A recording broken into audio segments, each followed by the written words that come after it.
The Mind Body Bitcoin Podcast. The master, Johnny Luck.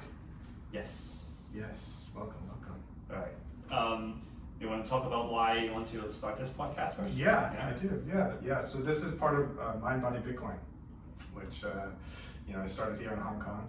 It's a non-profit organization, and we have two main goals, as we discussed, which is to one, create online content, and two, promote in-person events. And the content and the categories of the online content and the in-person events are going to feature experts within mind, body, and Bitcoin categories.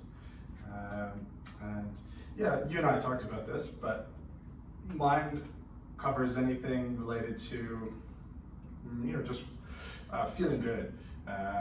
And I think that that's the most important thing for people, when they're living their life, is that they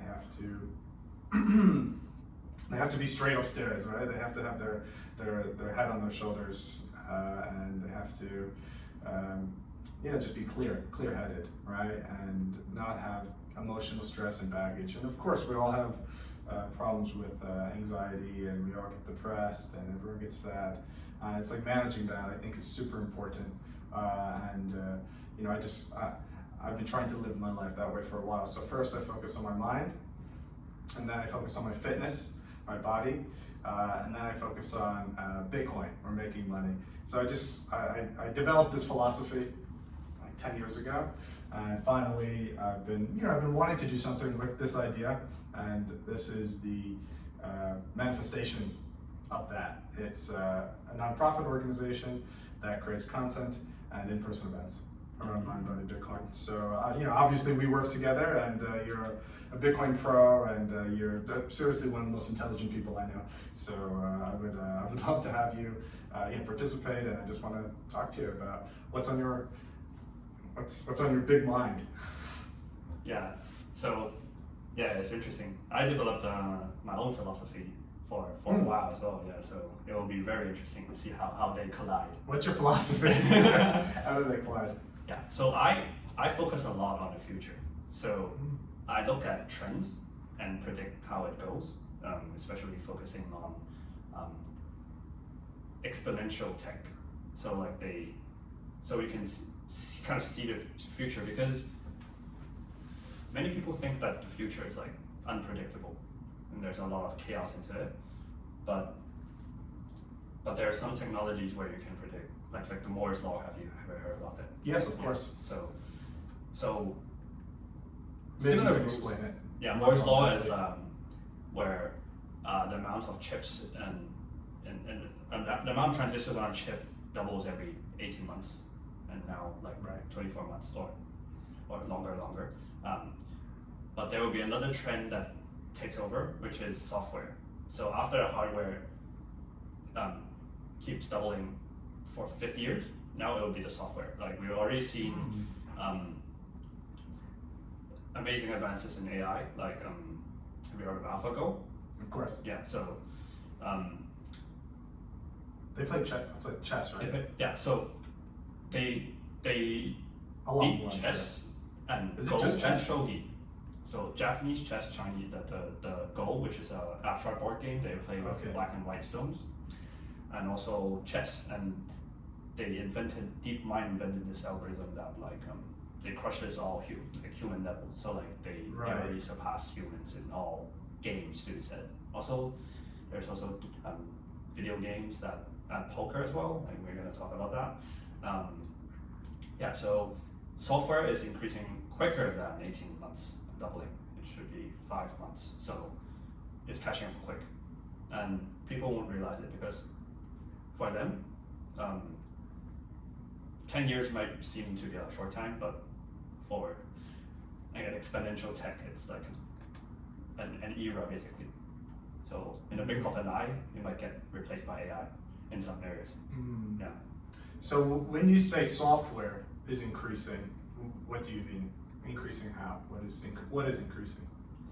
The functionality of the software, the quality of the software. So basically, for the past 50 years, the hardware is improving so much that we don't really need to care about the software because the computation is so much quicker. So the app loads quicker. The CPU is faster, so games are more high resolution.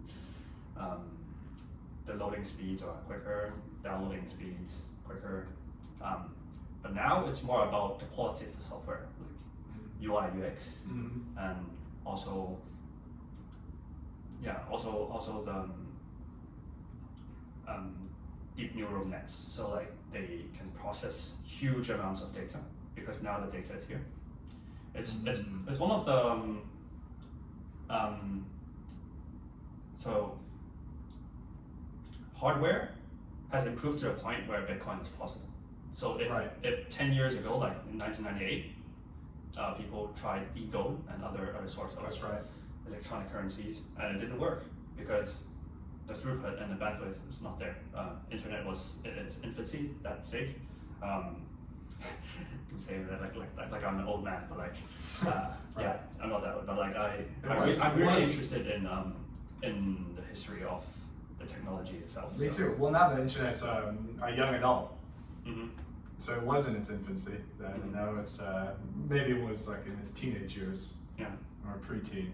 But yeah, for sure. I mean, it's really grown a lot. So yeah, it makes sense to say it was in its infancy. So, mind, body, Bitcoin. So that's right. So that's my philosophy. So you were saying your philosophy is to look at trends in the future, and then you started explaining Moore's law. Oh yes. So the core of my philosophy is progress. So that's my core value, and I believe that tech is help progress, like the world's progress a lot, and so I'm really tech focused, and it's you can look at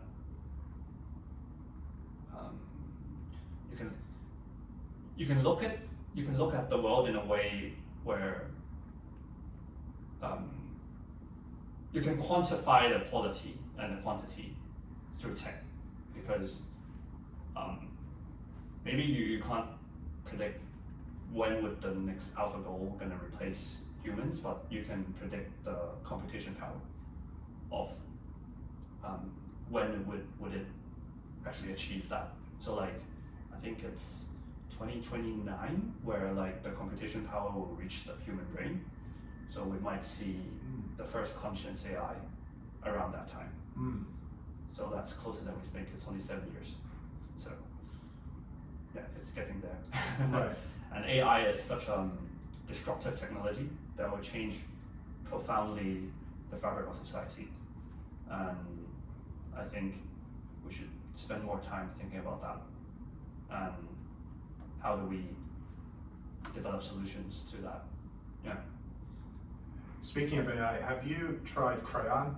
Have you heard of that? DALL-E? DALL-E, yeah. And also Midjourney. Have you heard of Midjourney? I haven't heard of Midjourney. Is it similar? So, yeah, it's similar. Yeah. I just got into it. Like, it's so compelling, those art that's created, and some people can make a living on just typing some word prompts, and they actually run a business on like selling the AI generated art. So yeah, that causes a lot of suffering if you're like a really competent artist, right? Yeah. But some artists, like, they embrace the technology and they use it as a tool to like inspire themselves, and they push themselves to make even better art. So it's just like the chess engine, where you can improve or you can just don't play chess like Kasparov, like quit chess because AI is taking over. But you can be like Magnus Carlsen, you know Carlsen? No, I don't. So he's the #1 in chess. Okay. And he grew up in a time where there's no AI,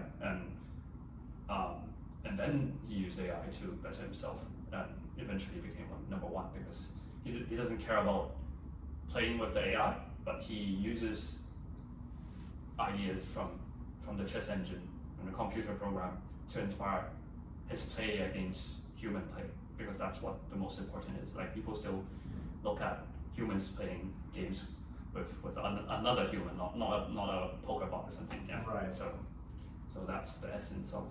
Yeah, we still play chess. Chess has actually gotten a lot more popular nowadays because of. Have you heard of a Netflix called Queen's Gambit? Yes, Yeah. yes, absolutely. Yeah, she's kick-ass. And like COVID also made people like play more games basically. Yeah. For sure. Yeah. Yeah. Mm-hmm. I really like AI, Crayon, rather, the AI art tool, because I don't have artistic talent, and for the logo of Mind Bloody Bitcoin, I don't know if you've seen it, but it's AI generated. Oh. Yeah, and I actually just typed in Mind Body Bitcoin and maybe some variations of that word prompt into the AI tool, and usually how it works is it generates maybe 9 different images for you. So what I did is I combined 2 of them and I edited the images a bit. Mm-hmm. So to your point, I think I was able to collaborate with the tool. And it made, because I have almost no artistic talent, but I know what I'm looking for. So I didn't just put in a word prompt and then take the first thing it gave me. I then used my touch to give it some, give it the direction that I wanted to go in. Mm-hmm. Yeah. So there's room for collaboration. Definitely. Yeah, I would say I suck at art too, but yeah, my kind of creative side is probably music. I play piano. Okay. Like most Asians, like they have like grade 8 and like yeah. So I have grade 8 piano, but I challenge myself to play really difficult piano pieces. Okay. Like one of the hardest pieces that you can play is Rachmaninoff's Third Concerto. Okay. Yeah, so there's a piano solo that like a lot of people found like super challenging. I see. And I just practiced that like maybe 1,000 times. 1,000 times. Okay. Yeah, probably. Yeah, and how long is you it? can play it. Yeah, a minute or so. Maybe So probably, 1,000 minutes you have under your belt? No, I play more than that. No, for just that song, I mean. Yeah, for that, like yeah, you have to like because you don't have the actual skill to play the whole thing. You have to just focus on one bit that you really want to, and you just like play that. So it's not that out of reach when people say, oh, you need to have 10,000 hours on that. If you really want it, you can focus and practice. Because yeah, classical music is just practice. I think like I have a friend who is like really talented in classical music, but he just like found himself. He's like genius basically. But he doesn't think he's a genius because when he went to a university where there's like so many like geniuses, he feels like practice is the only thing that you can. Because like that brings me to a point where it doesn't matter if you're so intelligent and you're born with the genes, you still have to work. And the IQ just like makes the job easier. Like if your direction is wrong, like you're gonna end up somewhere. That's right. That's like so far away. Maybe it would bring people. So that's why you see many like prodigies and savants. They don't make it because they haven't found the right direction. I see. Yeah. Yeah, that makes sense. Well, I mean, art and music are very mathematical. And I guess so is chess and so is poker. And I think that frustrates some people that you can boil it down to mathematics. But I think maybe the word math is just misunderstood, or it's too broad of a term perhaps. But I'm always wondering if I can explain math in the way that I feel like I understand it, which is that it is a numerical system, but numbers really represent just data points, right? And information. So it's really more of an information system. So that's why you can have an AI gather information and create art or play chess. Do you think I'm looking at it right? I would consult on you for Yeah, in physics, like we think about things that are like, you can think about everything as energy. and you can think about NAS as information. So basically, when you think about information, it's just ones and zeros, and like when you reduce it to the most basic levels, it's just electrons going on and off. And there's also like a part of it where we're unsure, which is like quantum theory, and where you can have a state that's between 0 and 1. So you're between 0 and 1. And it's a probabilistic function, and you don't know until you observe it. So that's a really weird concept that we know by science that it's true, but we don't know why. Yeah. So people might say it's like God, but like when we observe it, it's just like probability distribution, like a bell curve. So it's not zeros and ones, but it's more like a fuzzy soup of electrons. And when you observe it, sometimes it's 0, sometimes it's 1. It depends on the system. Are there any real world examples that make this concept a little more? So Moore's law is actually, people say Moore's law is ending. Have you heard about that? No, actually, maybe I have, but because you can't make chips so small that okay. There's an effect called quantum tunneling, where the electrons go between the circuits.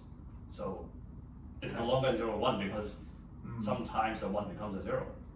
And actually, it actually happens like even now, but like we correct for it. So the error is not too high, so we can correct for it, because every I think 8 bits that we send, we have like one bit tag at the end to correct the data. So even if it's sent wrong, like we can correct, like the CPU can just correct it. So you see something that's like not white noise, right? But if you make the chip so small that's like 1 nanometer across, that's like 10 atoms across. So an electron can easily just jump because of this quantum tunneling effect. Because when you get to really, really small scale, the things just like are fuzzy. It's not certain that the stuff is in that specific position. So yeah, without getting too technical, but like now we're hitting the size limit. So we have to try to progress in other areas, because technology is like an S-curve after one another. So like we will find another tech that's improving on the current system and improve. And for me, I think it's software and pretty much AI in the future. You know, I haven't really heard that idea before, that Moore's law, which basically explains that technology gets stronger and more sophisticated on an exponential basis and in a predictable way, actually. Correct? Yes, so it's not a law, because the chip makers are just like using it as a plan to implement manufacturing policies. So they try to make the chip smaller. Makes sense. Every 2 years, like more efficient, smaller, less battery intensive. Yeah, so they try to like double their efficiency every 2 years. Okay. And now they're hitting a wall. Yeah. But doesn't mean that's not improving, because you can still improve it like every 3 years, 4 years. But the gains, the market would push for another solution for the exponential gains. Interesting. Yeah. So yeah, I was saying that I'm familiar with Moore's law and the concept, because that actually explain, a lot of people use Moore's law to explain why Bitcoin's price should increase basically non-stop into the future. I think that's a different, it's called Metcalfe's law. I've heard. It's a network effect, basically.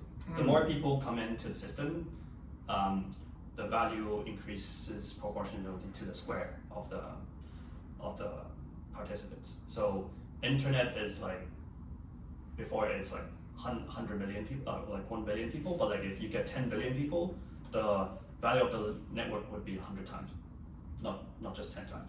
Right. Because you get much more connections, the square of the connections connected. So that's why a lot of the big companies they use this network effect to their advantage, like Facebook and Google. They are big networks. That's why how they derive value from the network, because they can do SEO, they can provide value to a big set of data. Yeah, actually most of them are big networks basically. Just like Bitcoin. Yes. And Bitcoin's even bigger than the biggest one. It's bigger than Google's. Not value-wise. Apple is still bigger than Bitcoin. Oh, In terms of that market. I meant computational power. Computational power? Yes. Yeah, Like so hash rate. Bitcoin is the strongest computing network in the world. Yes. Yeah. Or even stronger than Google. Correct. Yeah. Yeah. But yeah, so no, I like that you're talking about the fact that hardware improvements might slow down or will slow down, and software, which exists on the hardware, will start to improve. And I think that's interesting because a lot of software is really still very Web 2. It's very, it feels almost analog still. So I think software has a lot of catching up to do. Yeah. I guess there was a lot of money, and there still is a lot of money in hardware improvements. And you're starting to see, in the last 10 years, billion-dollar companies form that are just software companies. And I think that's more understandable also for people, is software and the software's utility, because hardware is maybe more appreciated by someone with an engineering mindset. But then you have something like an iPhone or a MacBook or Oculus Rift glasses, and then people start to really appreciate advancements in hardware or wearable tech like Apple Watch. So I mean, the Apple Watch is amazing how long the battery lasts and how strong the processing is, and really what it can do. But I can see how it's strong enough. I guess maybe is part of your outlook on this, is that the hardware is strong enough and we need to get more out of the hardware. It's almost less important to invest more into hardware, at least how you're looking in the future, and more important to maximize the just the use of it, right? We have all these super strong computers, and we have sophisticated hardware, but maybe the software isn't using it to its fullest potential. Is that sort of what you're getting at? I'll give you a fun analogy. Okay. So we can compare the hardware to our evolution-wise, what we call the brain. Sure. Yeah. So the brain is the hardware of the humankind, right? So like they. Yes. Right. I hear you. We spent billions of years to evolve to a point where we can. Yeah. Use tools, basically. Right. That's how we win against all the species. Correct. And after that, we kind of outgrew our hardware with software, because we made tools, and that's kind of software, because like that's how we think, and then like we make something, and that thing is like more soft than hard, because it's on how we connect the neurons in the brains. So that's like the power of the mind, right? So bringing it back to mind, body, and Bitcoin, like you try to improve the software once the hardware plateaus, and that's where we are in tech, where we are at the verge of like making tools. We're trying to build companies to make better software for our like newfound hardware, basically. Right. Yeah. And now we have the infrastructure, the internet. Right. We have like crypto, Bitcoin, that can secure our privacy and build a strong foundation, and on that as well. Like, yeah, what do you think about that analogy? I think that's great. That helps a lot, and I really like thinking about that, because I guess we humans, we've had the same brain that's in our skulls right now for how long? I mean, thousands of years. It's the brain itself hasn't actually developed much in thousands of years. 100 million, actually. You think hundreds of millions? I think the modern human is like 300,000 years old. Yeah. 300,000. So the brain, it's been the same brain. So someone 300,000 years ago had the same exact brain as you or I. Yeah. And obviously collective intelligence, well, actually, it's almost arrogant to say that intelligence wasn't sophisticated back then. And what do we know? I mean, there's a lot of theories that say civilizations were wiped out many times in the last 300 years. And but really getting back to it is,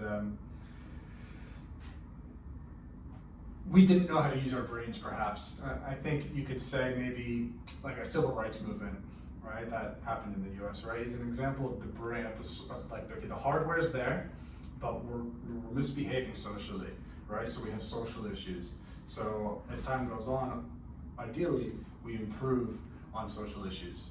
So that's what I got from your analogy. The software. The software is is the way we behave. Yeah, and also just our coping mechanisms and our standards in society, our behavior, right? I think there was a point in time where it was acceptable to discriminate based off gender, right? And sure, it happens still, but in the United States, women couldn't vote even 100 years ago, but now they can. So I guess that's what your analogy makes me think too, is that we started behaving better. So our software on the hardware has improved, and there's a lot more we need to improve, because probably the brain is not going to improve much more, but we have a lot in terms of etiquette that we need to improve on, and we all need to be smarter and more thoughtful. So how's that for understanding your analogy? Yeah, I guess so. Like bad politics is more like bad software, right? Yeah, that's right. Yeah, that's correct. Yeah, and what you're saying about tools is, we invented tools, but also understanding how to use the tools is part of the software process. Definitely. Yeah, I like the analogy. Yeah, I do. I like thinking about that.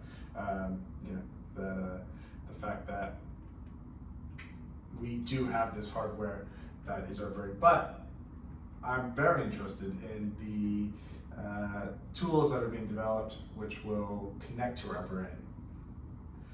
So there's Neuralink. There's Neuralink, which there's similar devices now. Yeah. That essentially just connect to the nerve. So Neuralink is proposing to implant a device in your brain that connects to your neurons in your brain. Yeah. And it will send electrical signals to the neurons in your brain. And the first application will be to treat neurological issues. Yeah. Yeah, diseases. Yeah. Is Parkinson's one of them? That Neuralink wants to. I'm not sure, but that's a neurological issue, isn't it? Parkinson's. Yeah, Parkinson's. Yeah. Yeah. Yeah. So then it makes me start thinking about that and the fact that our brains might actually start improving for the first time in 300,000 years. In our lifetime, we might start physically improving them. And then, of course, the implication from Neuralink is that, sure, first it will start with solving Parkinson's and other neurological issues. However, it's forecasted, and plenty of people are talking about it, that you will be able to control electronic devices such as your phone and control an application just by thinking. So that would really supercharge your brain to the in an exponential way, I guess you could say, because then we will be able to combine our brain activity with our electronics.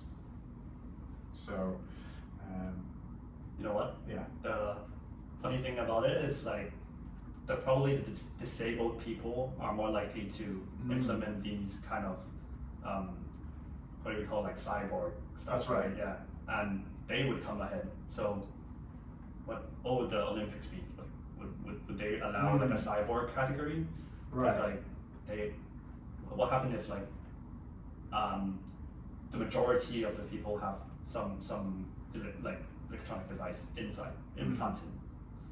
So yeah, it would be weird to see someone chopping off their arm because they can just get a better bionic part, right? Interesting. Yeah, right. Would people making a decision to remove their physical body parts to upgrade? Yeah, because you're less likely to die with artificial heart or something.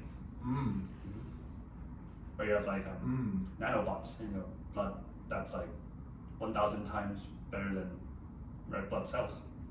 Carry 1,000 times more oxygen. Amazing. You can hold your breath for like an hour or something. Wow. Wow. How far off? I mean, how much of this is just hope and? I know that like a few people are like working on a very biological like. So there's a biological way to cure diseases or aging, and there's also a technological way like nanotech that tries to like transcend biology basically, and we can have both actually. So I don't see them as like enemies, but they are competing to try to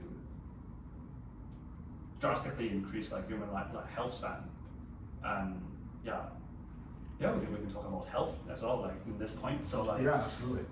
So right now, I don't think there's some surgery that you can do that radically extend lifespan, but stem cells maybe.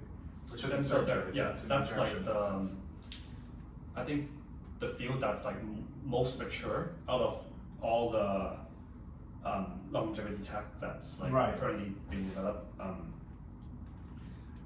There's like dieting is really important.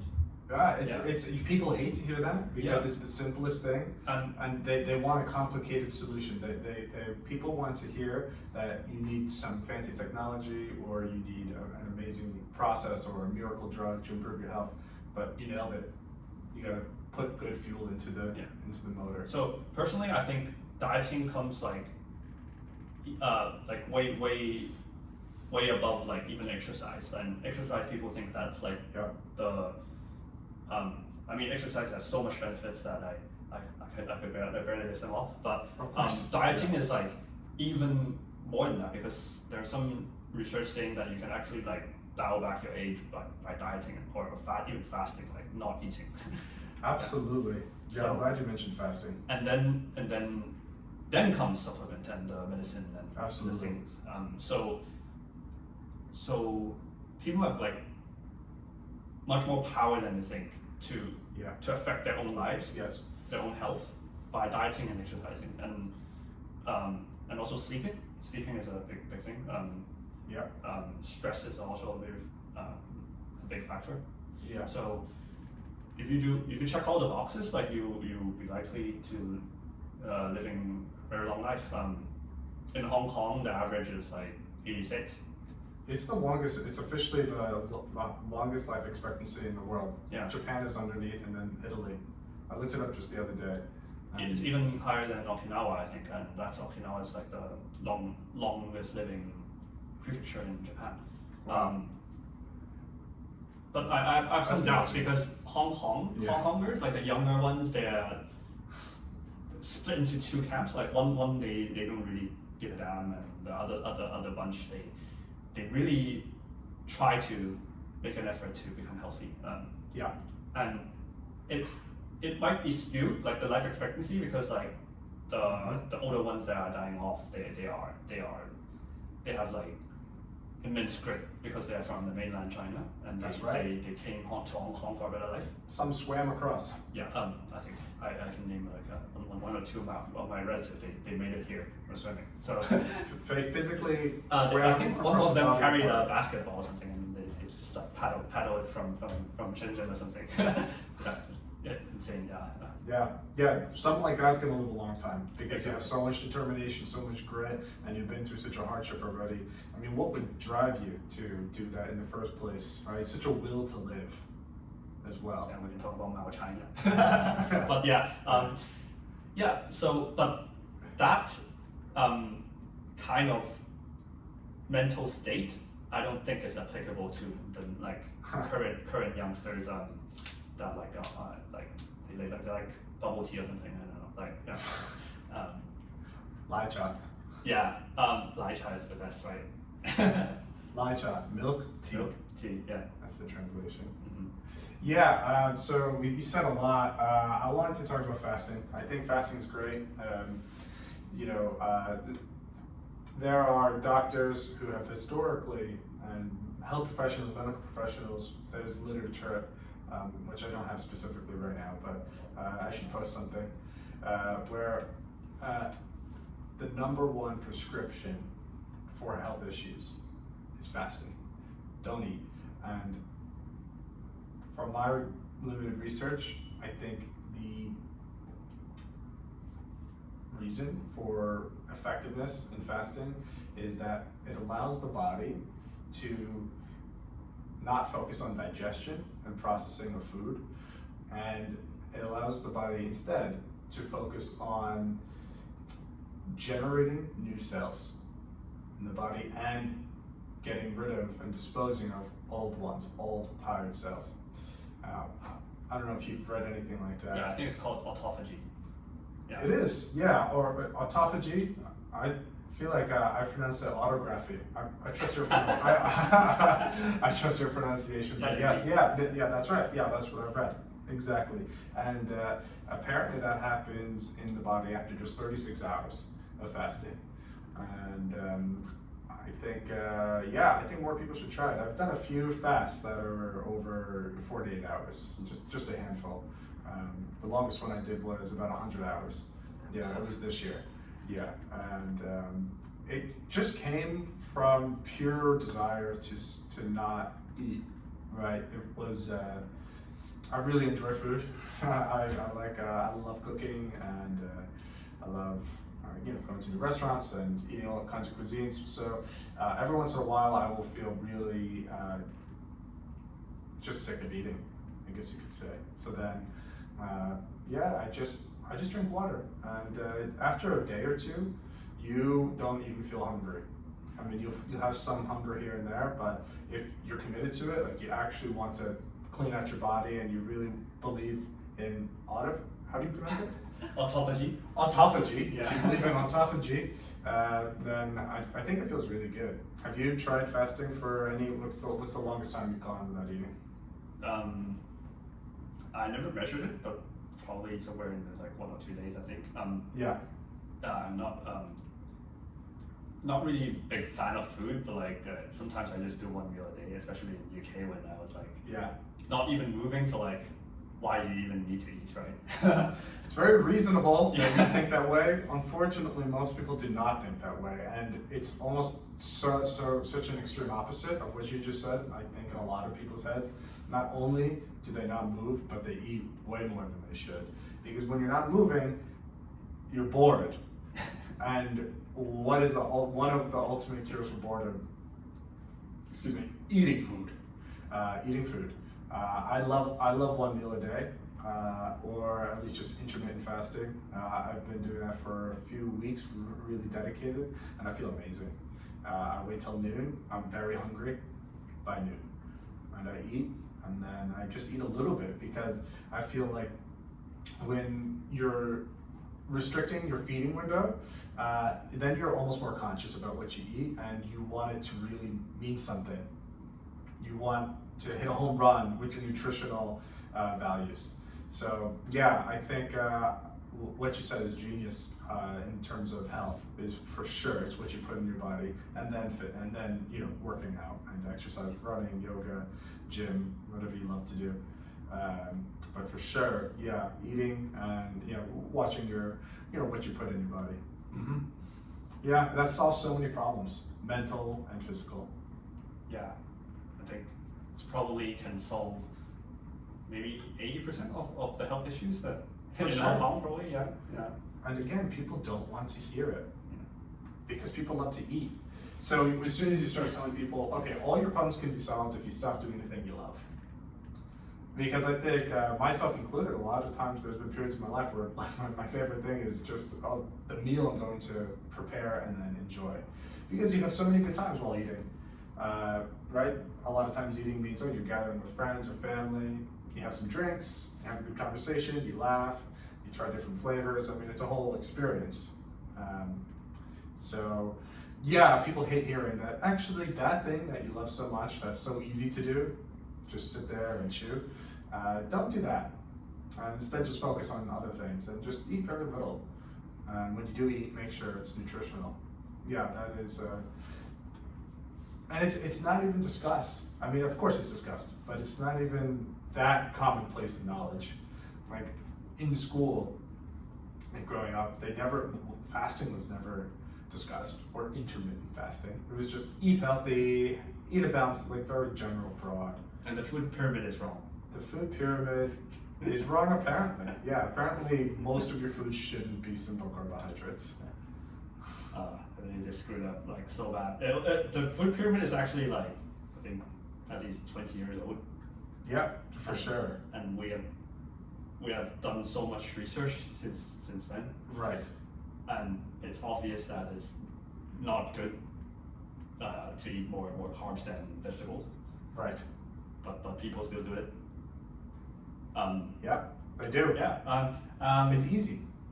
Yeah, I think And people forget that back in those days where our ancestors, they usually don't have enough to eat, and they're forced to starve. That's right. Fast, basically. Correct. Yeah. And it's too comfortable nowadays. Like it's like sleeping with aircon on. You eat 3 meals a day, like always like full, and Yep. you never exercise, and you just stay at home and do the stuff that you love.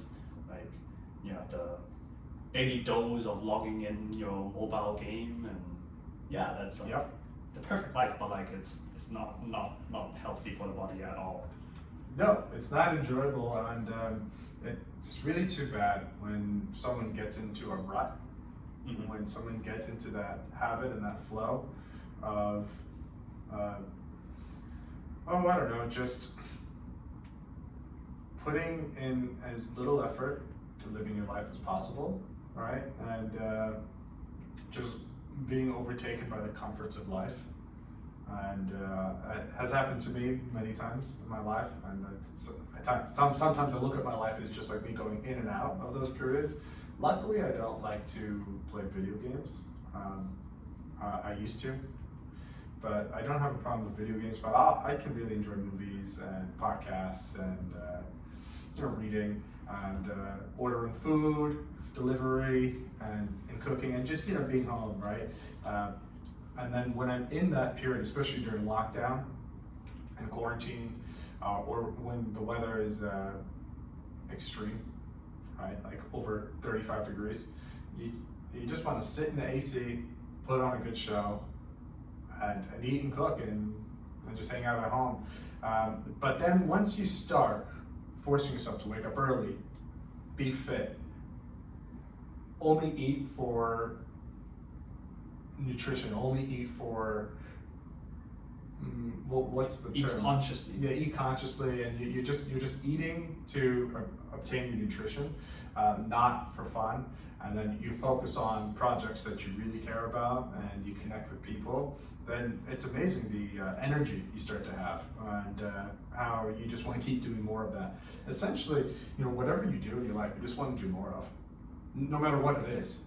That's crazy to me. So if you just, for like, a few weeks, eat salads, eat lean meats, and work, most of your free time is spent working on things you care about and improving your mind, your body, and your Bitcoin, you will want to do more of that. But if you just stay at home and you log into Netflix or whatever PS5 or Xbox that you like to play, and you're just snacking on chips and candy all day, ordering pizza. I mean, that's like when I'm in my pizza ordering mood, and I'm ordering my pizza once, twice a week, I want to do more of it. Because it's also this psychological thing where it's almost like sunk cost fallacy, where you say, well, I'm already off my diet, I'm already not really exercising, so what's one more pizza? What's one more weekend of just watching movies? But when you're already exercising a lot and you're already eating really well and making great progress in your projects and succeeding in life overall, you almost are allergic and you're afraid to go back into that recess of despair, which is the comfort zone of your sleeping with aircon on and having 3 meals a day. Yeah, it's amazing.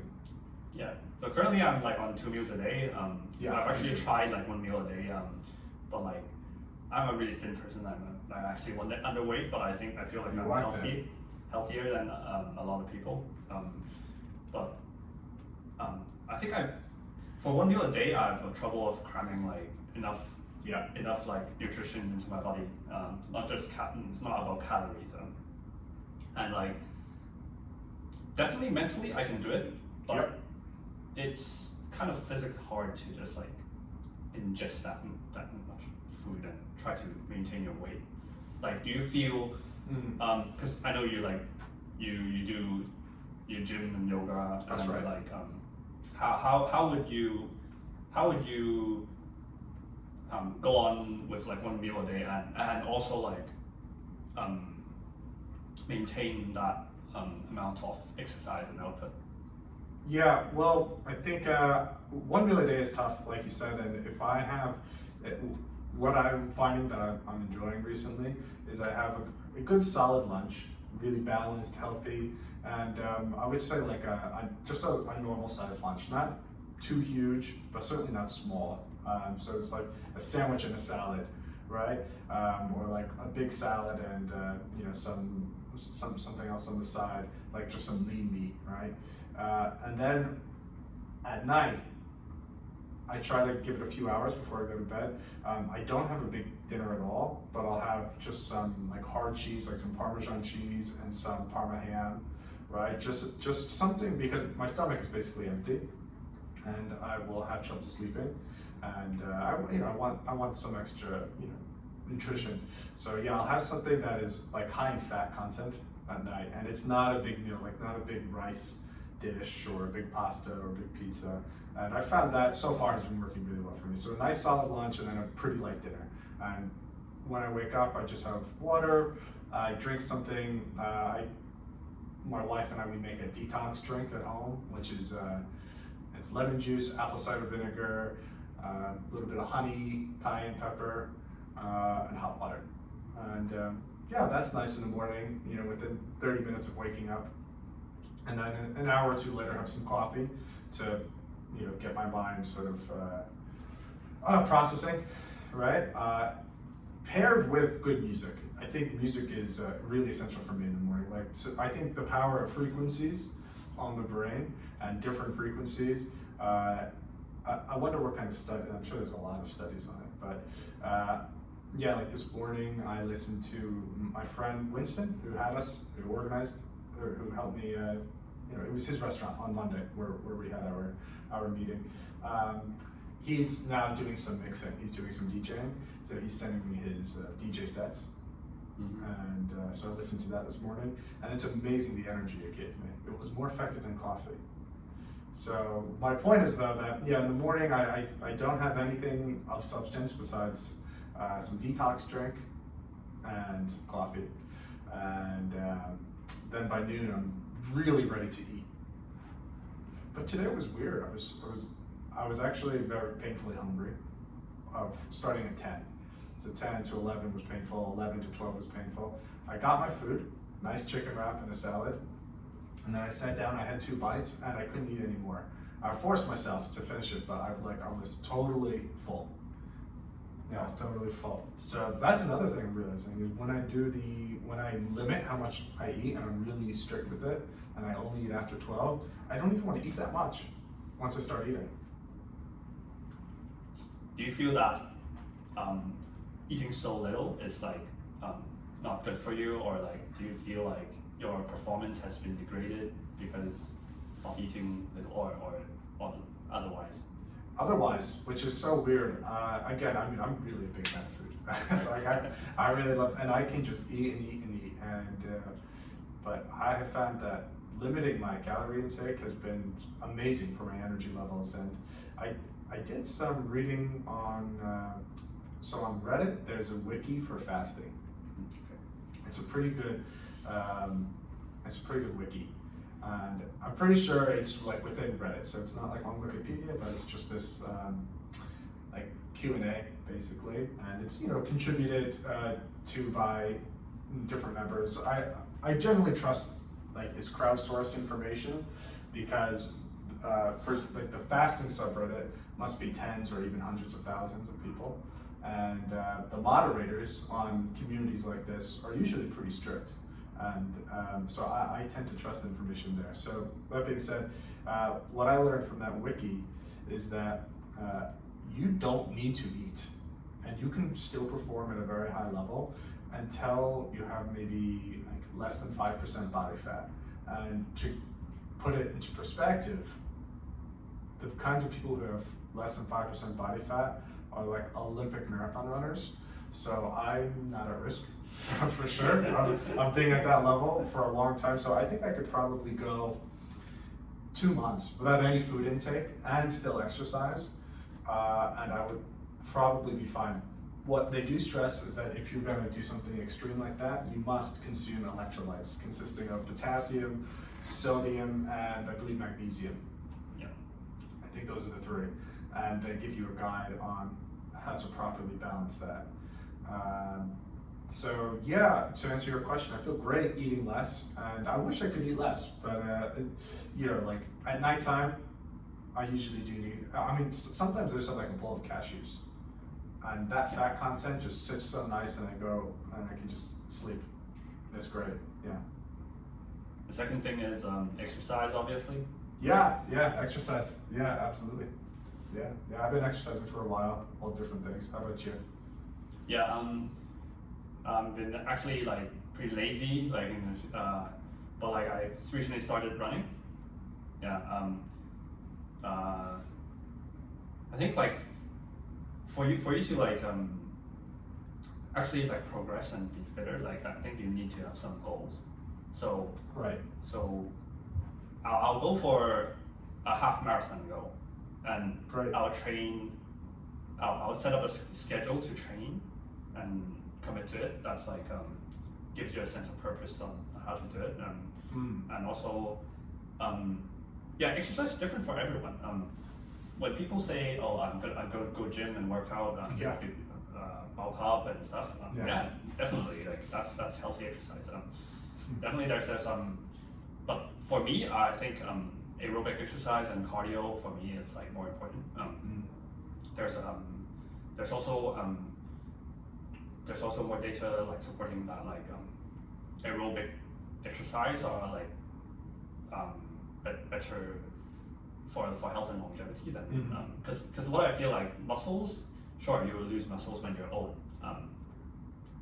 and if you don't walk properly, like you fall off and break a hip, and that's even worse than terminal cancer.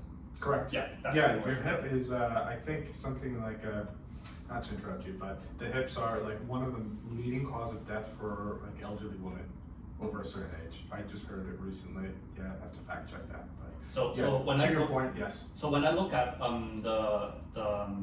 the causes of death in Hong Kong, the leading causes of death, the first one is obviously cancer. In Hong Kong, it's pretty bad air quality. So when you inhale air for like 19 years, like you'll have lung cancer. Wow, that's too bad. Yeah. So but like obviously diet and fasting and exercise would help prevent that as well, which is amazing.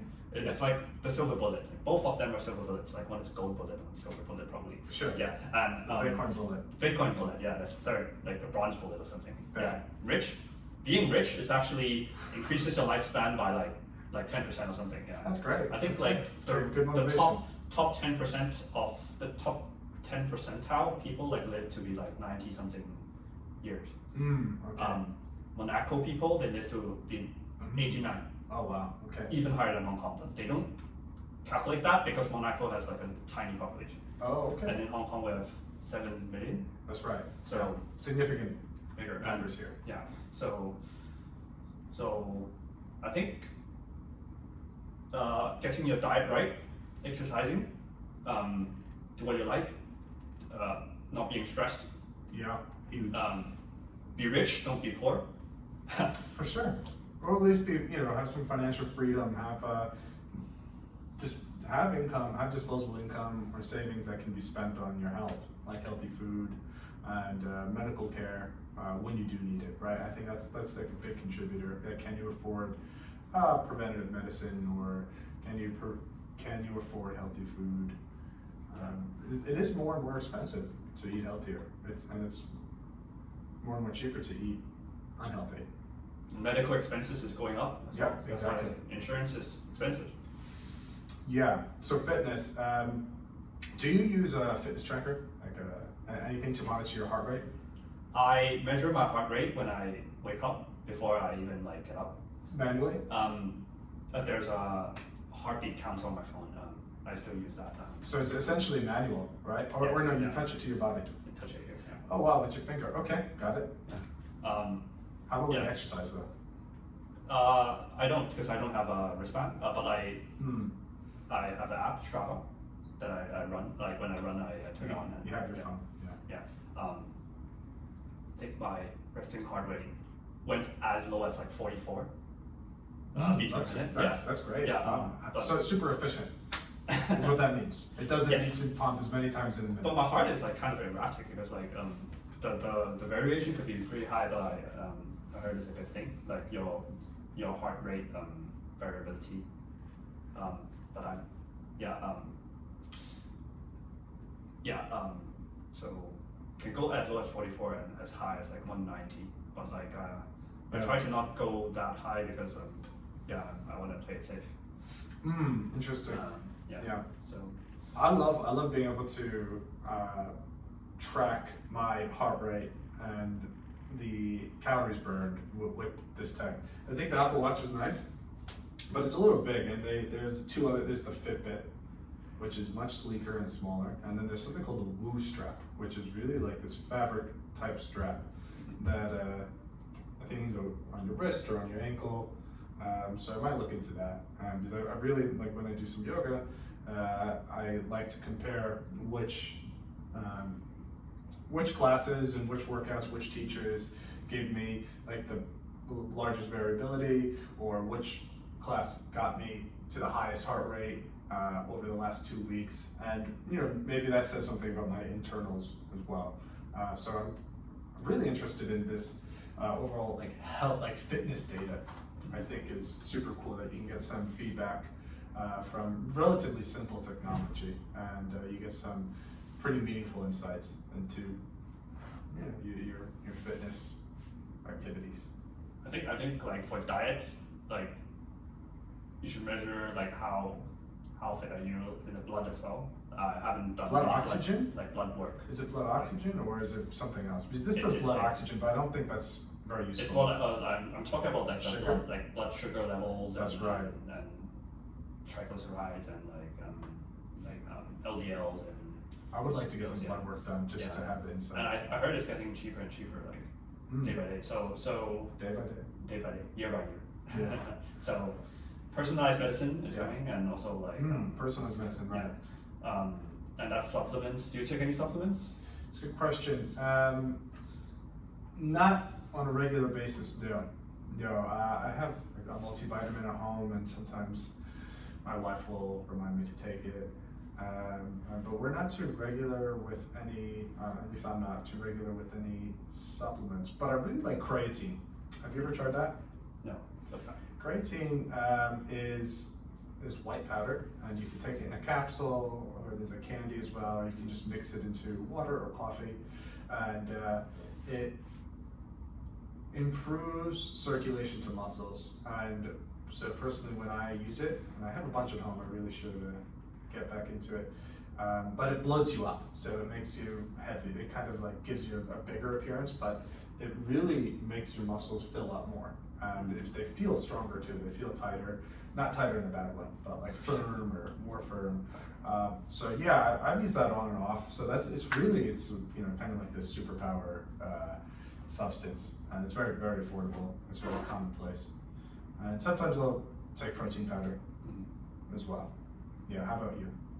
Yeah, I don't take any supplements on a regular basis.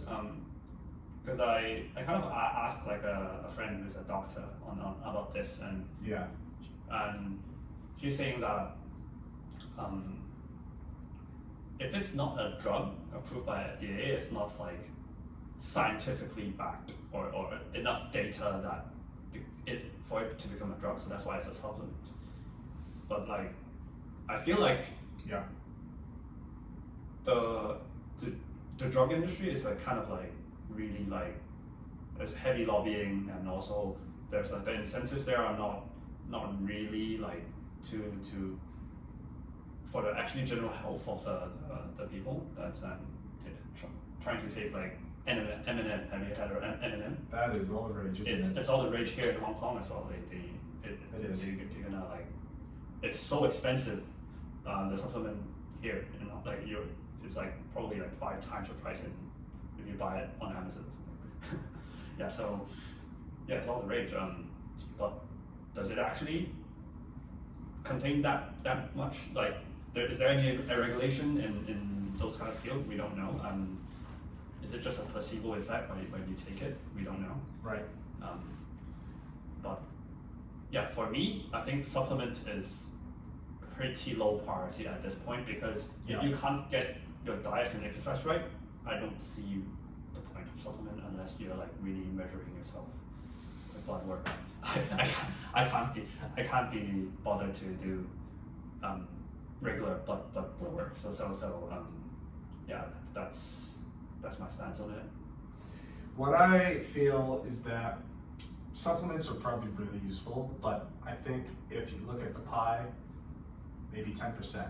So like if your diet is in check and your fitness is on point and you're removing negative toxic stressors from your life, such as toxic relationships, bad habits, then you'll be close to 90%, and then supplements can give you that extra edge. And I think for ultra competitive athletes or very high performance people, it's pretty much essential, because high level athletes like Olympic athletes, professional fighters, they're all pretty much at their peak. So and they're all taking supplements. Yeah. So if you're not taking the supplements, you will most likely be 5-10% less competitive than them. So it's pretty important in that respect. The thing is, I think a lot of people, normal people, which I would, like us, I think a lot of normal people want to take supplements because they think it's a magic pill, and they think, oh great, yeah, I eat McDonald's, but I also take a multivitamin, so yeah, I'm in check. They use it as a crutch, perhaps, and I'm sort of really allergic to. When I say allergic, I'm not actually allergic, but I'm sort of turned off and afraid of getting sucked into these what feels like marketing kind of gimmicks to me, especially this M&M. I'm sure it actually helps people, whether or not placebo or not. It doesn't matter actually, right? Because if the end goal is to improve your mental function, then great. If it's a placebo, wonderful. Just when I see something really trending like that, it sort of bothers me. How about Bitcoin? Well, I got into Bitcoin over 10 years ago, so it was not all the rage, and it was extremely misunderstood. So for a long time, I was this weird guy who was telling people that I was generating money on a computer that I built with my high school friend. And I think the reason why I named the organization Mind Body Bitcoin is because I really don't like the word crypto, and I really don't like the word blockchain even. If you read the white paper by Satoshi, he never uses the word crypto alone. He references cryptography, which is a core element of Bitcoin and the technologies that Bitcoin inspired. And he certainly never uses the word blockchain. He discusses a chain of blocks. But the word blockchain technically is a slang. And the reason why I don't like crypto and blockchain, the words exactly, is because I think, as humans tend to do, they use those terms in a broad way, and they overgeneralize things under the umbrella of crypto and blockchain. So that being said, to your question, I'm a big fan of Bitcoin, and I have been, almost since its inception. And I'm really just fortunate enough to have read a post on Reddit about Bitcoin, along with my high school friend, to get involved with it. And my high school friend is Andre, and I want him to come on the pod. He lives in New York. Okay. Yeah, I want him to get involved with Mind Body Bitcoin as well. And going to talk to him soon about it. So yeah, it's not, I respect your question because it's true. Bitcoin is certainly all the rage, but I think like crypto, DeFi, blockchain, those are more buzzy. So I'm very specific with the word Bitcoin, and of course, everything that Bitcoin inspired, like Ethereum, like the metaverse, like NFTs, I think will have a place. Will have a place in the in the economy, and actually they already do, very largely. And Bitcoin has its own purpose, but other digital technologies are going to continue to become sophisticated and more commonplace. So that's how I feel about that. That's how I would differentiate M&M hype. Is it M&M or N? N. The first letter is N? N. Okay. Yeah. I still really. One is very good for you, one is very bad for you. That's right. Yeah. So that's how I differentiate the hype between Bitcoin and that. I just fundamentally, when I see a lot of people rallying behind something, it depends. I like when people are passionate. But this NMN, I said it correct, right? Okay, this NMN supplement, it just feels like such a coordinated marketing effort, and that kind of bothers me. But I know a lot of people have taken it, a lot of people have spent a lot of money on it, and it's probably been useful to people, more useful than, I hope there's no negative side effects besides it being expensive. Yeah, I don't think so. Yeah, that's good. But on Bitcoin, yeah. I see it as like a revolution of the separation of money and state. Okay. So you know how the church was used to be a government, and they separate the politics.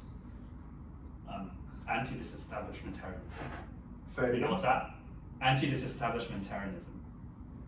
Anti-disestablishment tyrannism. Yes, not tyranny, but it's a word. It's like one of the longest words in English. It's tyrannism. No, referring to tyranny, right? No, anti-disestablishmentarianism. Mentarianism. So it's like a topic. Oh, so wait, say it one more time. Anti-disestablishmentarianism. Wow. Okay, that word I will learn. And okay, but please. It's basically the separation of church and church and government. Okay. So religion and government. Got it. Yeah, that's Martin Luther King, basically. Yeah. Right. Yeah, that's looked at as a very important step in the formation of the United States and Renaissance. No, not United States. Well, yeah, separation of church and state is like the core principle there. But it's already separated when U.S. was founded, I think. Right. Well, that was like something they went on. It was a pillar that they said, well, this better be in here. I think they're more like, fuck UK, I'm not gonna pay tax. More like that. Yeah. Well, that was certainly a big part of it. I don't think there's anything to do with church. Well, they have they're Protestants. I guess were they Protestant when yeah, that sounds right. Yeah. They have different religions, so I think it's already branched from the main Roman Catholicism in Europe. European history, never get enough of it. Sure. Yeah, so it's more like because the government has the power to launch up the money printer, the central banks. They can print away and erode the purchasing power of inflation because they can inflate the monetary supply. That makes like a lot of incentive really incentivized, like disaligned. Yeah. Like how like tenth of the U.S. budget goes into the military where like no one wants like war, and they keep on. I'm sure you like agree with this. Like, why would you pay tax to like build weapons and like try to fund the Ukraine war or something? Because that's not what most American wants, but they still have to pay tax because tax is denominated in US dollars, and they have to pay that. And that's like the same for every other government that has a fiat currency, which is all of the governments. That's right. So in Hong Kong it's slightly better because I think the tax is quite low here. One of the lowest tax. You can probably argue that you don't pay tax because you can run a company here. But like Sure. the creation of Bitcoin means the return to a sound currency, and people would argue that like Ethereum maybe ultrasound money, like because it's gonna be inflating less than Bitcoin after the merge. But similar principles. They want a currency that's not controlled by a group of people, like the Fed or major like the PBOC and the Bank of Japan, and also the ECB, the European Central Bank. But sadly, that's the reality of current situation, and most people don't even understand inflation. They see it as just like a phenomenon. They think it's just like weather, but who is causing it? It's the root of the problem, and it's getting so. It's affecting so many people, and yet so many people don't understand. Yeah, and I'll say it's probably like even profound problem than maybe even like dieting or something, because there's literally no way out unless you know know Bitcoin or you're really good at investing. Right. And there's no financial education in the current system, so you wouldn't know it unless your parents are well off, or maybe like you did the hard work to research on what was it happening in the world. That's right. And it's not even politics, it's just the base of the system is so fragile after like 1971, where it's detected and become fully fiat, like a money that's based out of nowhere for over 50 years. So we're running an experiment that we can't afford to fail. So we have to. It's a revolution basically, but people aren't awakening to that yet, and it's very hard to cause a revolution when people don't even know they're suffering. Like the serfs are not. They won't rebel against their lords until they see that they can't eat. But once it's that bad, it's pretty hard for the normal people to come by and try to make things right again. Yeah, and we always forget about how bad it could get, because we live in such a maybe first world, like Hong Kong is one of the most advanced cities in the world. We ignore that. Oh, the Russians are being sanctioned. The Venezuelans are having hyperinflation. Argentina had like 5 for hyperinflation in 10 years or something. Right. We can't even like have an empathy with them because we don't live in that same world. But I think it's gonna come, because USD is tied to the whole world. It's obviously tied to the Hong Kong dollar peg. Yeah. And when it's gonna come, it's gonna be messy. And we want to be prepared for that. And when the shit hits the fan, we know what to do. Yeah. And it's almost as like a certainty. Not like nuclear war, but it's gonna be pretty messy on the same magnitude because there's no way to go. Right. Yeah. I mean, I think it's a lot to take in because, well, obviously, Bitcoin was founded in correlation with the financial crisis in 2008. So the founder of Bitcoin recognized that there was a lot of miscalculations within the traditional financial system. And those miscalculations made themselves very apparent in 2008. And while Bitcoin had been planned and worked on for a while, it was seemingly strategically announced in coordination with the world government, the World Bank, having financial issues.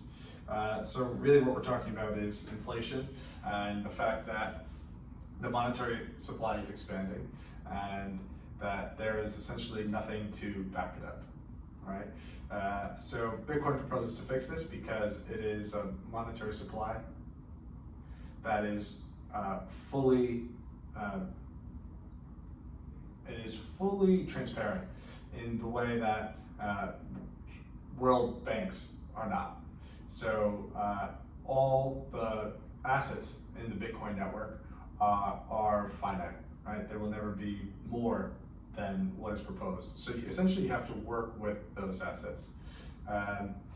So I think that it's going to get messy, like you said, and it's already gotten messy, and there's already plenty of issues, and it seems to be, further, the fire is fueled further by tensions between China and the United States, and tensions between Russia and the rest of the world. So it's getting messy. Prices are increasing for an average day person, and I think what's useful to people is to understand that, well, the money supply is always going to inflate, and the value of a dollar or an RMB or a euro is going to decrease over time. So that encourages this encourages the average person to put their fiat, right, their euros or their dollars, or HKD, to work as soon as possible. So right now there's a fire under everyone's ass, and the fire is supposed to push people to stop saving so much and stop just being complacent with the money that you have in your bank account or the money you have in your pocket. I think money is such a fundamental aspect of the world that so many people don't understand, or people just don't look at it as a product, right? And currency truly is a product. It was invented in Egypt a few thousand years ago. So there's a history to this product that we call currency. And it, like all products, has pros and cons, right? It has flaws. It has design issues, and it has improved over time, and some may argue it has actually gone the opposite way, but it certainly changed, and it changes with every new government proposal or every new world issue. So whether it is Bitcoin or other assets, I think it's going to, Bitcoin isn't the only solution, but I think there's going to be a lot of solutions. But Bitcoin is a large proponent of this. Bitcoin makes it obvious that it really rings the bell, is what I'm trying to say. Bitcoin is ringing the bell that there's problems with this product we call the dollar. And if you don't want to look too deep into it, sure, you could maybe put some of your dollars into Bitcoin as a very long-term investment and trust that the smart people who develop Bitcoin and that the institutions around the world that are developing software to make Bitcoin more widely used, you can trust that those people have the best intentions in mind, and really the intention is to grow the value of Bitcoin. All right, so Bitcoin is a product just like the dollar, and if it's developed properly, then it should be more valuable. It should be a better product than the dollar. Maybe not in every capacity, right? I mean, right now the dollar is a much better product when you look at the need to pay taxes. You can only pay taxes with the dollar. So it depends on what perspective you're looking at it from. But I think Bitcoin is great because it gets people talking about this. You know, I think that's something that I've always said is that, you know, whether or not Bitcoin is the solution, right? Whether or not Bitcoin is here in 100 years, it's great because it has gotten people who maybe are just interested in other things in life, has gotten people interested in talking about, well, wait, this fundamental part of our lives, which is money, right? Do we need to be doing it the way we've been doing it since I was born? Or this Bitcoin thing, why does it exist, right? So it gets people curious and talking about it. So I think from that perspective, it's very valuable to at least get in on the conversation and, you know, talk about Bitcoin. Or if you're not interested in Bitcoin exactly, you know, Bitcoin has inspired a lot of technologies like Ethereum, like DeFi, like the metaverse. You know, Bitcoin is it's a financial system, but it's also the realization that our world is becoming more digitized. So it's a digitization of assets, and it's a representation of wealth in a digital world that doesn't rely on the traditional gatekeepers, such as central banks. So yeah, I really like that you came right out of the gate talking about Bitcoin's really core mission, right? I think not everyone wants to talk about that, but it certainly is. I mean, if you have to look at the genesis, right? And I don't necessarily mean the Genesis block, but I mean the you know, the genesis of Bitcoin. It was when it was posted by the founder, Satoshi. He essentially linked an article that said that Chancellor on the brink of second bailout. I believe that was the Times. It was a New York Times article. It's a UK UK article, January 3rd. Okay. Yeah. Yeah, you know the day. Look at that. 2009. Yeah. Look at that. Yeah. Or 2009. Excuse me. I'm saying 2008. But yeah, right around that time. And yeah, so, you know, to deny that Bitcoin is, or not to deny, but to not initially focus on the fact that Bitcoin is very much an answer to economic problems that is proliferated by poor policies in some of the world banks. Yeah, I would it's a good place to start. And it might not be the most sexy or fun topic to talk about within Bitcoin, but that's what started it. And then I like to be able to relate it to people who want to just have a normal conversation about it. So essentially, I like to boil it down to, okay, yeah, well, just look at it this way. The money you use is an invention, and it is a product. And don't you think that there should be competition in products? Don't you think that maybe every government-run product isn't necessarily the best, right? Like the t-shirt you wear or the computer you use, does the government make it? Or do private citizens contribute to it? You know, I think it would be pretty scary. It would be a pretty awful system if the government made our computers. I mean, if you've ever used any government website, you've experienced the pain of a government product. I think one of the reasons that we have big governments now is because of the fiat system. It's because they get the tax dollars and they feed themselves, and that's why most of the governments are highly inefficient, because they know that the taxpayer money is going to come in and fund them, and it's like a cancer that grows like larger and larger, because no matter what you do, what's your output, what's your productivity, like you will still get that check, and you will still get the what do you call it, seniority, inflation, tax, that right. Yeah, so that's why some of the governments are even corrupt. Like I think Greece, before it got bankrupt, like a lot of like government, they are pretty corrupt, and yeah, that's one of the things I like about Hong Kong, because it's a small government. Yeah. Then when you think about like some societies that are at least monetarily free, has highest economic freedom, are the places that have low taxes and small governments, and they try to regulate the environment so that everyone can play fair. There's like less corruption, and the quality of life is better in those areas. And when you have a really big government, which is both the case of US and China, the two biggest governments in the world, you get a lot of inefficiencies.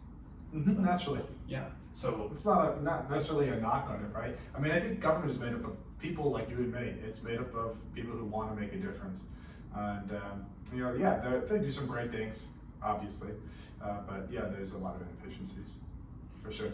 Continue. You were saying. It's like, you know how the Soviet Union failed because of the failure of central planning because they don't know anything. What makes you think that US can plan itself so efficiently and China can plan itself so efficiently? Like, it's too big, like super big economies, and you can. It's almost like so too easy to like get the money from the treasury, when it's like super easy, and it's not sound money where you can just like milk it from inflation, right? Then it kind of reverses the quality and the value of money. Because if you have like well-earned hard money saved up in the treasury, you wouldn't really use it on like research. There's a research that's funded by US government on like how you feed like the behavior of pigeons on cocaine. Yeah, and that costs like, I don't know, like 6 digits or something like that. Yeah. So it's just a total waste of taxpayer money. I get your example. When people talk about how Hong Kong government wastes money, like they build a useless train from China to Hong Kong. Like, at least like we see the damn train, right? But like that's right. Yeah, but a lot of like government budgets like disappeared to nothing. Like, who got the money? Like, that's worrisome, I think.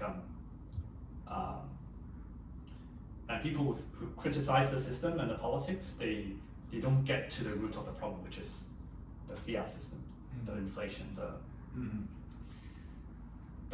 unethical taxation of like normal people, and it just like exacerbates the inequality of the system, because people don't even know that they wouldn't stand a chance unless they know how to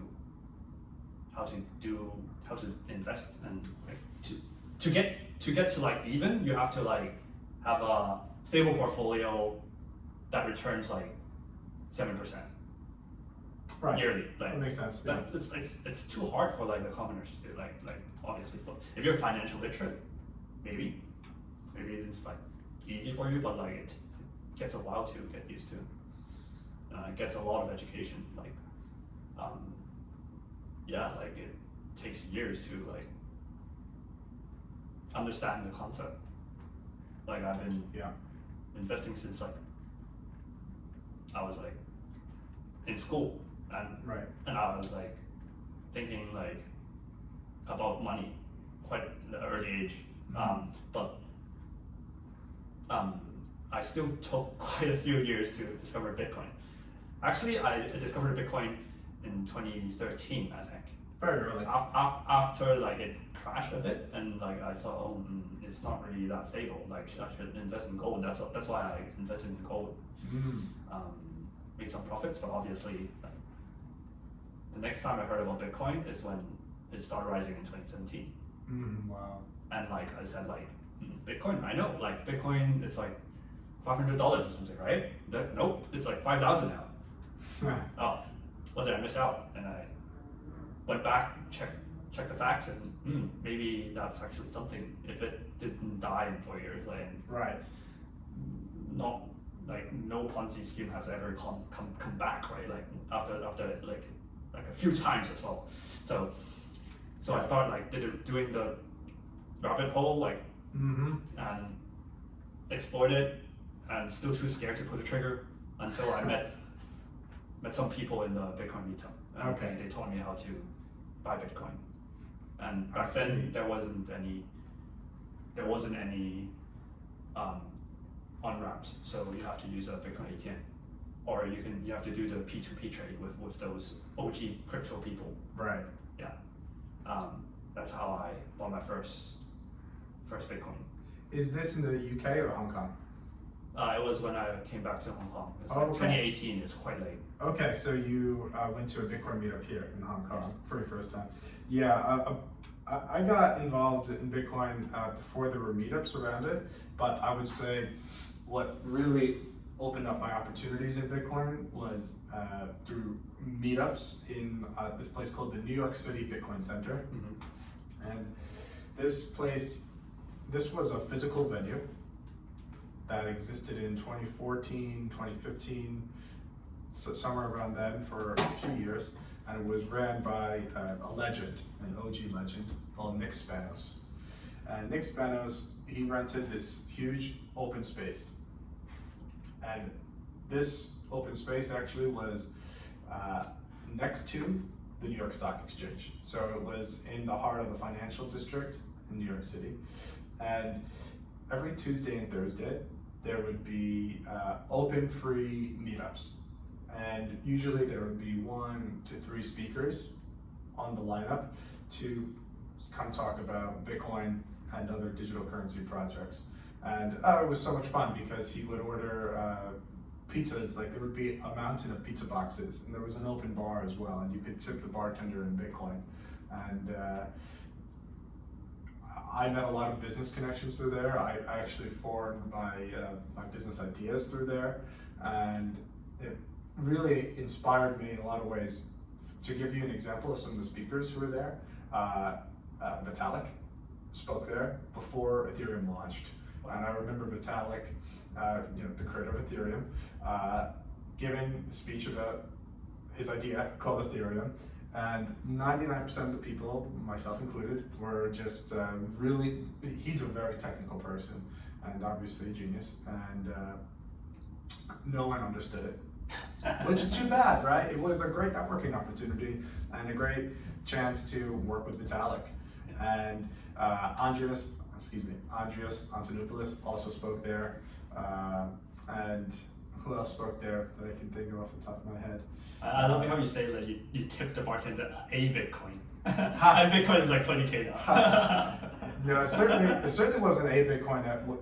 Probably not, but maybe. I mean, but certainly, if that bartender, who she was cool, she was always working, and she got a lot of tips in Bitcoin, and I really hope she held on to them. But like most people who invested in Bitcoin back then, realized a significant amount of gains on the way up, because you don't have the idea that it's going to, of course we all talk about the price going up significantly, but not the way it did, and not so soon. Either way, I was talking about the New York City Bitcoin Center, and a lot of that inspired Mind Body Bitcoin, because I truly believe in the power of in-person events. And I think people want to learn about Bitcoin. And I've been to many events around the world around Bitcoin. And I think a lot of them attract people who just want to talk about making money, investing, getting rich. And after a while, that starts to get old. So I want to create events that are about the mind, the body, and about Bitcoin. And I think I want to attract the kind of people who are interested in getting, smarter, stronger, and richer, right? And I want it to be a collection and a focus of, a focus group of people who care about all 3 things. And if you just care about one of the 3 things, that's fine too. You can come along. But just like you extracted a lot of value from going to Bitcoin meetups here in Hong Kong, I extracted a lot of value going to Bitcoin meetups in New York.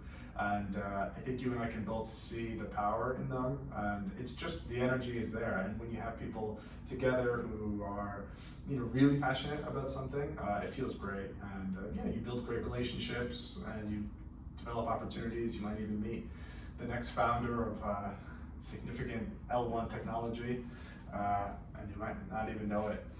So yeah, that's something I want to do here in Hong Kong, especially. I think opening up just opening a window into Hong Kong society, Hong Kong culture, Hong Kong economics for people here and also visitors, but also for the world, right? I think lots of people want to do business with China. They think they're interested in the opportunities in working with a population that's 1.3 billion strong. And Hong Kong has been and will continue to be a major gateway for a lot of countries around the world. And Hong Kong's regulations around digital assets are some of the most sophisticated in the world. I've studied regulations in many different jurisdictions, such as the United States and in Europe. And I have to say, Hong Kong's regulations are very thoughtful and very clear on a number of specific elements within the digital currency space. That doesn't mean they're easy to abide by. They're stringent and they want the top quality, most highly capitalized companies working here and operating here. But that's exactly what they're going to get when they have thoughtful, clear regulations. So I'm extremely confident about the long-term potential of Hong Kong as a digital currency center. And I think the world will increasingly see that it's a wonderful place to develop Bitcoin technology, Ethereum, Metaverse, NFTs, DeFi, and it's not going to stop anytime soon. And I think that way about a lot of Hong Kong things. I think right now Hong Kong is misunderstood by the world, and I've heard things like, "Oh, Hong Kong, it's gone down." Protests, COVID, yeah. And I think everywhere around the world has their fair share of social, economic, political problems. But Hong Kong is such a magical place, and this place is always going to be rocking hard, for sure. And there's always going to be so much opportunity. So it's a great time to gather people who want to learn about Hong Kong, maybe come work or live in Hong Kong, and just develop more in Hong Kong. So that's what I hope to achieve with people like you with Mind Body Bitcoin. Yeah, Hong Kong's definitely one. It's my favorite city. For sure. Hands down. For sure, yeah. But New York and Hong Kong, both big in my heart. But yeah, I love Hong Kong. Yeah, what brings you to Hong Kong? Like when you Bitcoin. started? Okay. Bitcoin 2018, there was a Bitcoin conference. So I flew from New York to Hong Kong for the conference. Yeah. And then I came back and forth a few times. And I met my wife on one of my trips here. And then I came back just to, to see her before we were married, and I left Hong Kong. I've been to over 30 countries around the world, and every time I left Hong Kong, I was always questioning, why am I on this plane leaving? I just should be staying here.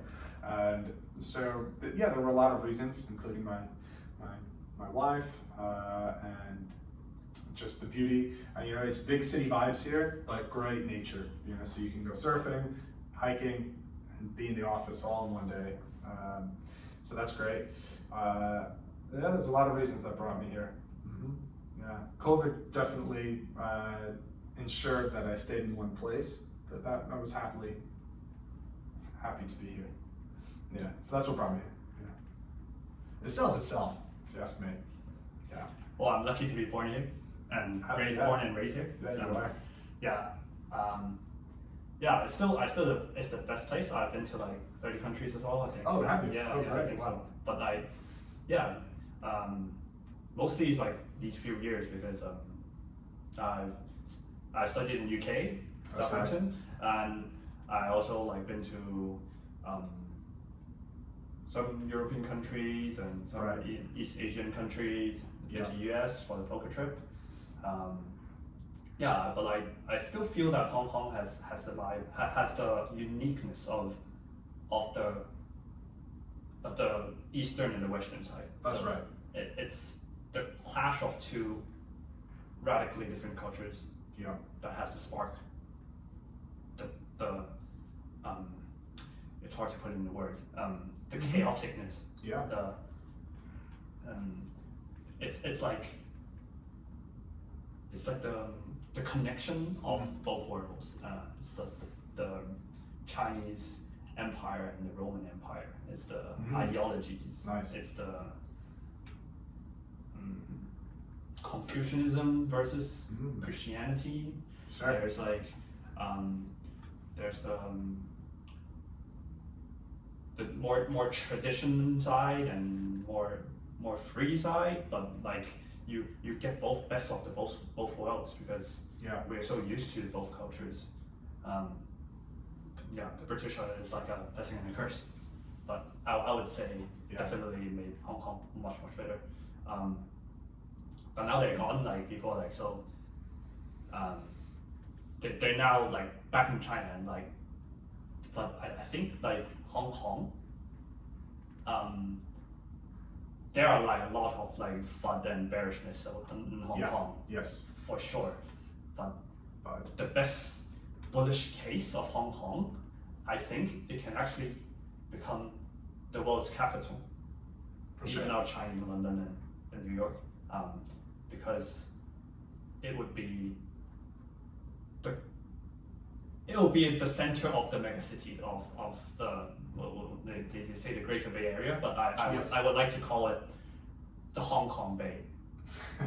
It's like the New York Bay and the London, like the Tokyo Bay, right? Bay Area. Sure. Why would they call it? It's politics that they don't call it Hong Kong Bay Area, but they mentioned Hong Kong the most times in their speech. It's obvious that Hong Kong would be the centerpiece of the megacity. Yeah. There will be 80 million people living in the city when the borders are broken. So I see it as no brainer that like Hong Kong would integrate to the Greater China area, but things won't go as smoothly because like we have a lot of Western influences, but China is catching up. They're improving very quickly. They might not be as like Western as we are, but I feel like there will be a lot more sparks when we have a bigger city, because now it's the border that's restricting us from the greater economy, and we can bring so much value across China and the world. So it's a really good place to be in.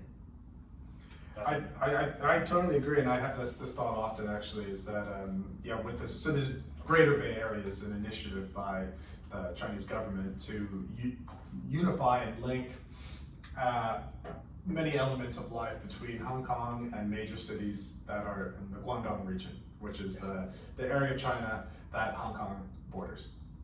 And what that means is there's going to be a lot of opportunity. There's a lot of rural areas still that can be developed, and the government is encouraging a lot of growth in technology fields, but just straight development.